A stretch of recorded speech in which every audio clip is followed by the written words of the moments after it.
Thank you. All right, so good evening, everyone. I actually have problem, talking within the short span of time, so I'll try to, cover everything I plan today within 30 minutes. Okay, so the topic I'm going to be talking about today is just, well, I'm probably one of the few people here who are not developing anything on Lightning or Bitcoin, but I'm what you call an influencer in that kind of sense, right? So what do I do? This presentation, Bitcoin in Thailand might as well just be called orange pilling in the land of smiles in Thailand. What do I do? I'm a YouTuber, and I've been teaching Bitcoin to Thai people since I think it was back in 2014. Then I started doing the show. I had like a few hundred, followers, people watching the show, and it's been quite a few years. It's now up to episode 133, right? So I'm doing these weekly shows, but sometimes I just stop for a few months. I've been doing that and alone for a couple of years. Then it just kind of like started growing exponentially, in fact, over the past few months, last year. So that's what I do. I'm supposed to be talking about Bitcoin adoption in the Thai context. So what is the Thai context? Well, introducing Thai people to Bitcoin is not easy. I don't know how it is here in Vietnam, right? In Thailand, we have an extensive, financial system where everybody can just wire money through to anybody instantly without any fees. So if I go up to people and say, no, you can use Bitcoin, it transfer money quicker, faster, with lower fees, then they'll just say bullshit, because it's easy to do it with a bank, unless you want to send money overseas. So one of my, the group of people who first got into my shows were people who are sending money overseas or receiving money from overseas, because then Bitcoin makes sense, right? So what I've been focusing on is mostly just the aspect of hard money in Thailand, because in Thailand we really do suffers from these kind of government policies that just messes with the value of the Thai baht. Our currency is called baht, and I don't know if this is a coincidence or not. The symbol is really similar to that of Bitcoin. I think it has one tick, and while Bitcoin has two, right? So we have government policies that basically just prints money, right, to stimulate economy. We have government policies that would pay double, match everything you pay for everything you buy. And people say, no, that's okay, that's not printing money. Well, it's essentially printing money because you're messing with the price mechanism in the market. When COVID hits, when people are not selling stuff, instead of having the price going down and attracting money, attracting investment, what we end up doing is we spend government money, to subsidize people buying useless stuff from selected shops that have connections with the government, of course. Right? We have one of our candidates that is going around. We have elections coming in a few months, hopefully, right? So we have CBDCs coming. This is going to be something quite worrisome. I mean, this is a literal translation of the speech that he was giving. He's going to be introducing. He's not elected yet, so but he's a running candidate that could potentially become the next prime minister. A new digital currency that will only be valid in the radius of 4 kilometers. A digital currencies that have expiry date, something that we say CBDC is going to have, but it's probably conspiracy theories. Countries. Dia was talking about CBDC yesterday, and countries in Southeast Asia are probably not going that route. We are definitely going that route, and that's not new, right? So this is something back from 1939. Our prime minister then were pumping in money into the economy to prop up the economy at the time, which is failing before the time of war. Oh yeah, there's a Freudian slip there. So if our fellow countrymen can all eat a bowl of noodle every day, which is very nutritious, it's full of carbs, right? At 5 sat, actually not sat, sorry, satangs. The smallest unit of the baht is actually the stang, and you can call it sats. I just like calling it sats. Kind of cool, right? 5 sats per bowl, we can put over 90 million sats, which is equal to 900,000 bahts into circulation. This might not be far from the truth. We might be able to eat like a 5 sat noodle soon. I hope that becomes true, right? So the notion of government-controlled money and government-controlled inflation in Thailand has been one of the things that's prevalent in the Thai culture. We live with that, and our grandparents loses most of their savings as the money depreciates over time. So talking about hard money just clicks, because if you see the last slide, it's 5 satangs per bowl. That is like 5 cents. Not equal to 5 cents. It's now 60 baht per bowl. So that's roughly like 100 or 1,000 times? 100 times more than what it was a few decades ago. 1,000 times, yeah. I'm not good at math. But why, even so, it's not really an easy topic to bring up to Thai people, because even though we see that kind of depreciation in value, the Thai currency has been actually holding up pretty strong against the dollar.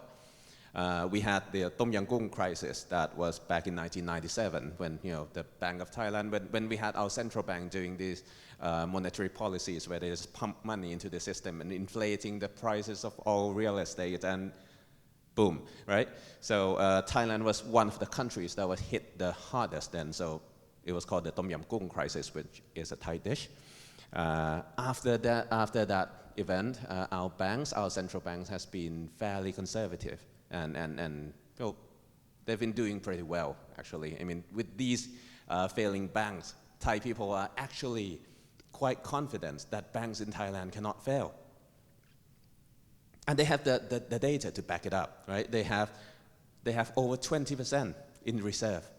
That's like twice what is happening in the US. But then I would say 20%. That's not a lot of number. It's not going. Sorry. Oh yeah. Oh, okay. Sorry. But then I would point people to look at this chart instead, and we would have to ask the question: why are we comparing the Thai baht to the US dollars? Because you can understand that the US dollar is also falling, losing its value over time. So if we compare the Thai baht to gold, what we see is over the same period of time, an 84% depreciation in value, which is a lot. But coming here, I realized that there are places that are got hit harder than Thailand. In the Vietnam dong is now 91% over the same time period. While gold has been the only constant in any economy.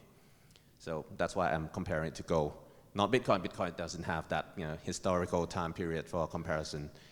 So my message to most of the Thai community is that we need money that is decentralized and immutable, something that you can own and use for yourself and doesn't depreciate in value. I've been gaining followers, gaining subscribers on my YouTube channel for that reason for a few years. Just for this presentation, I actually made a post asking my didn't mean that, asking on Facebook questions about what did you learn, what does learning about Bitcoin mean to you, what does it do to your life, and the answers I'm getting back, and it's still flowing in. I have like a few hundred answers now on my Facebook feed. Right? People are saying that they get to understand money, they get to understand the world, they get to understand that they've been living in lies all their life, and it's eye-opening. What I like the most is that a lot of people now have hope for saving. People don't save in fiat economy. People don't save because money just loses money all the time. I mean, you guys know all that. This is the first time I'm talking to people who don't need to be orange pilled. But it's one of the things that just makes you feel good about what you do. People are now saving. Kids, graduating from college are now saving money, and that's a thing that was frowned upon in Keynesian economics. Saving money is hoarding. You're just hurting the economy. No, you got to save, because if you don't save, you won't have any money when you grow up, right? So almost everything we know is a lie. Yeah, something like that. But then, as time goes by, we have Lightning. So getting back to our first topic, when I say that it's hard to pitch Bitcoin as the mean of payment in Thailand. So I've been getting by just using the store value proposition. It has recently been more feasible to talk about Bitcoin as means of payment, which also got me into a lot of problem with the Thai central banks. We have Nostr. A lot of people in Thailand are now using Nostr for some reason, probably just like following other people. They're zapping like crazy. So one of the theses I have that, which is why I try to get as many people on Nostr as possible, is that if they grow up zapping other people, when they grow up, if they grow up zapping other people, and when they grow up and they get into the workforce, they would question the validity of opening a bank account, doing transfer through this kind of archaic systems, because you can just send one sat to anyone you like. That's kind of mind-blowing. I've got a friend who was who didn't really understand Bitcoin, but he was really into shitcoins. Come up and ask me, why am I still talking about Bitcoin after all these years? Isn't this coin dead? Right? Isn't this coin so old and obsolete? It takes so long to transact. It doesn't have any upside potential. Don't know what that means.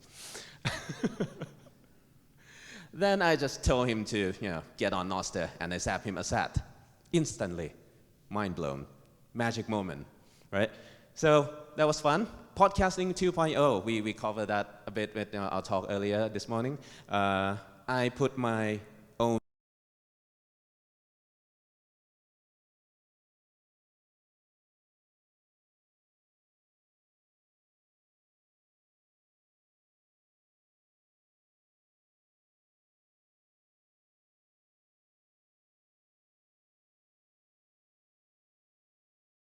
you see tokens like the BAT, basic attention tokens. I can say names because I'm not doing any business. It's exactly what they were trying to do.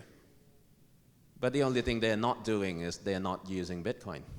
And if they just use Bitcoin, it will work out of the box, right? So now we can do podcasts that earn sats. And you can listen to podcasts by earning sats too. What I find interesting is that I now enjoy listening to ads, right? They have this promotional ads that you can listen to each day, and you get sats coming by the second, and inadvertently you actually feel good about that ad. You want to download that app, and that has never happened to me. You never like ads. You try to skip them. So things are changing, and Lightning has been an instrumental in transforming Bitcoin to, I think, the next step, being a means of payment, which it just says that no Bitcoin in the bottom. What happened last 2 years ago, is that the Bank of Thailand came out and said they do not support banks or companies that deal with Bitcoin. There's a misunderstanding here, is that they didn't ban Bitcoin outright, right? They did not outlaw or make it illegal for shops to accept Bitcoin. They just say that, we are not supportive of your decisions. Which means that if you have to, do some compliance with us, you're probably not going to get qualified for any other license from now. And they can do that without passing the law through the Senate and stuff, because it's just a recommendation, right? So the central bank is not happy. I've been warned many times that I cannot say Bitcoin is a mean of payment, because the law says that there can only be one means of payment, the Thai baht. And I just say that, I'm not the central bank, I can say it. There's no law that can force me to not say it. So I work with the government a lot. Okay? We're not like enemies. We try to figure things out together, but sometimes it's just a bit hopeless, right? So even though the central bank did not support it, we have people start accepting Lightning all over the countries. Our team actually made this little Google form where you can fill in where shops are in Thailand, and it will show up on the map. It used to be more densely populated, but then those shops were getting visited by the IRS, so they took their shops down. It's still there, but it's like maybe we shouldn't be putting it on the map so that people can police can come to our shops. But yeah, we get more shops accepting Lightnings every day. And that's really, really cool. It used to be harder, and now it's a lot easier. You can use Breeze, you can use like VoltPay, Allen Hub, LND Hub. So it's not allowed to use, the government doesn't allow you to use Bitcoin in Thailand. They don't outlaw it, they don't make it illegal, but they just don't support it. But what is happening down at the community level is that people are using it anyway. And the banks, they totally understand. I talk with people from our central bank. They say that if you use it like peer-to-peer, person-to-person, there's nothing they can do about it. They understand that, and they just say that you have to keep it peer-to-peer. If you want to make a business out of it, then we'll probably come for you. But the community is growing. It's getting stronger and stronger and stronger every day. Once we have like a few million people using it, it's probably going to be a lot easier to convince the government to not shut down the shops that were using it. So we're trying to get there. What I'm doing is that I'm just trying to get all these adoptions going. I'm trying to get people to use Lightning, maybe just for fun. I mean, when you look at how shops are doing, it's just like here in Vietnam. There are like multiple QR codes you can scan. You can just scan, pay, and pay instantly without fees. So it's still superior to Lightning in terms of UX. But it's just more fun to use Lightning. And I can see joy and spark of joy in the eyes of people when they first discovered Lightning. So yeah, that's been going on. Oh, sorry, I forgot to mention this piece of art.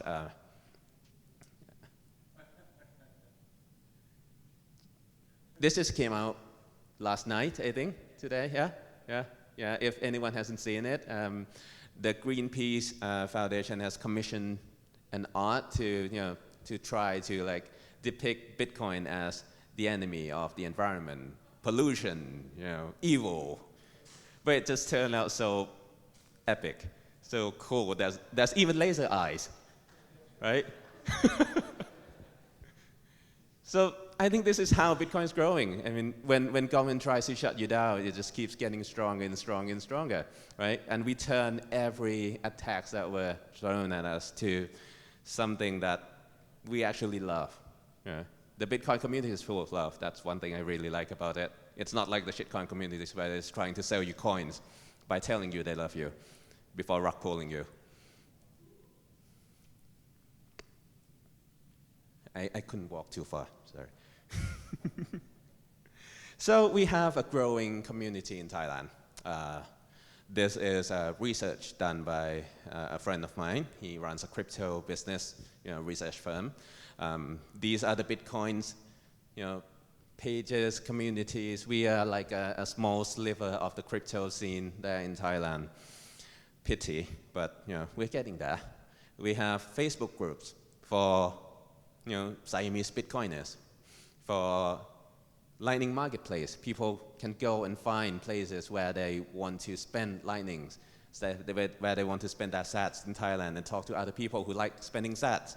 We have the Lightning Node Runner group, which is the more hardcore professional routing node runner talking about stuff I can only understand about half of it. Well, 10,000 members, 12,000 members. My page has 150,000 subscribers. We are growing every day. This is just tragic, right? The adoption of the Thai people are investing in Bitcoin, the second. Most of the people are holding ETH. We need to change that. But I think this is probably a bit biased because the survey was done by a crypto firm. So Bitcoiners are not going to be answering that surveys.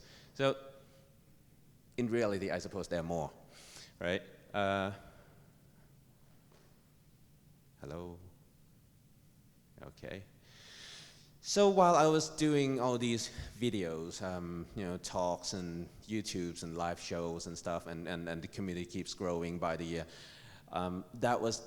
most of that was during the time of lockdowns, right? So from 2020, 2021, 2022, I was just sitting at my home, talking to the camera.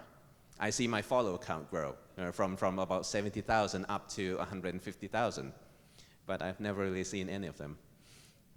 I have never met any of my followers. So when the lockdown kind of ended, we kind of got together. Oh, sorry, I forgot to mention this. I also translated books into Thai. So I started with the Bitcoin Standard that got people eating meat. And people were saying like the explanation about how Bitcoin works in the Bitcoin Standard was a bit hard to understand. So I translated Inventing Bitcoin by Jan Pritzker, which is an easier version of explaining how Bitcoin works to normies. A very good book, Layered Money by Dick Bhatia. I'm actually working on the fiat standard, and I have started working on programming Bitcoin, in case Jimmy Song is in here, but I kind of dropped that because I figured people who are programming Bitcoin should probably be able to read English, probably. So they could probably just buy the English original books. Or maybe not. I'll try to get back to that. Right, so the lockdowns open up. People start coming into Thailand. Last year we have Bob Space from Jim in the audience, right? Very cool project. We get together and we get to meet other Bitcoiners. That's one of the first time I realized that these numbers on my YouTube channels were actually people. So it's got me kind of pretty stoked. We had a lot of events. A friend of mine ran a crypto meetup company. When they host our event, they have to change their name, the company name, to Bitcoin Meetup. Otherwise, we won't go. And they even hire a mascot to do all the shows, right? We had one of the original Bitcoiners in Thailand. He opened a craft beer shops, and he accepts Lightning. Yeah, so we have a growing community of influencers and people. Oh, this is very cool, right? So I mentioned a node runner in Thailand who's gotten really serious about routing. He's starting his own Lightning payment service, / business non-custodial thing. Of course, it's going to be problematic with all the regulations and stuff, but it's interesting to see where that goes. Oh, the name is Lattes. It's like a reverse Tesla. And La in Thailand is a donkey, so Tesla as a donkey.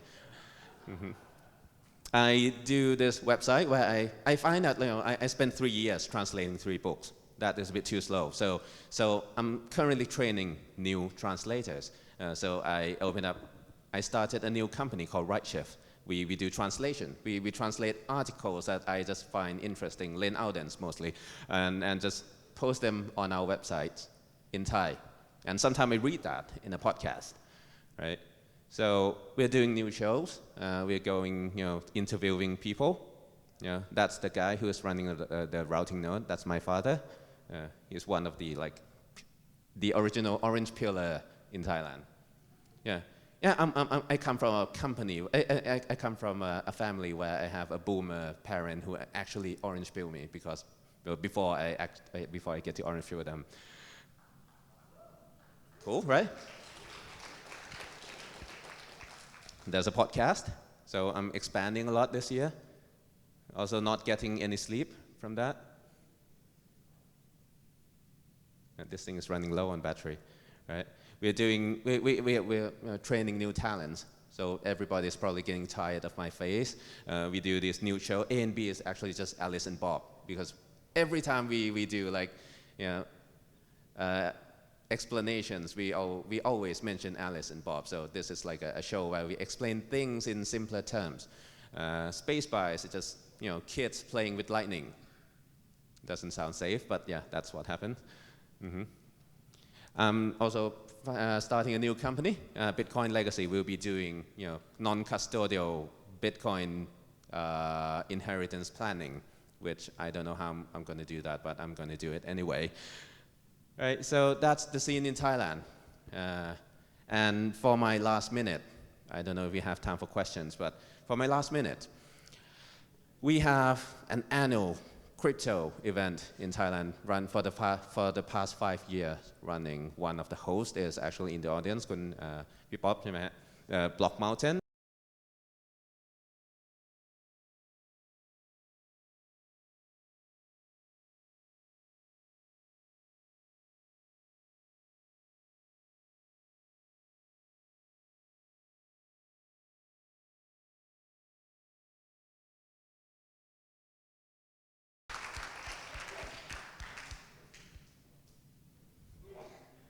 Now I'm nervous.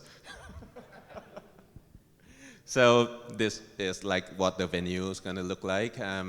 We're going to be doing panels, talks, and I hope to see you there.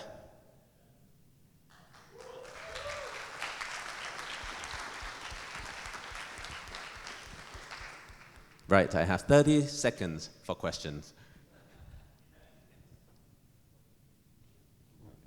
Yep. We'll start right there, the gentleman. We'll have time for 2 questions, and then we'll get the final panel up after that.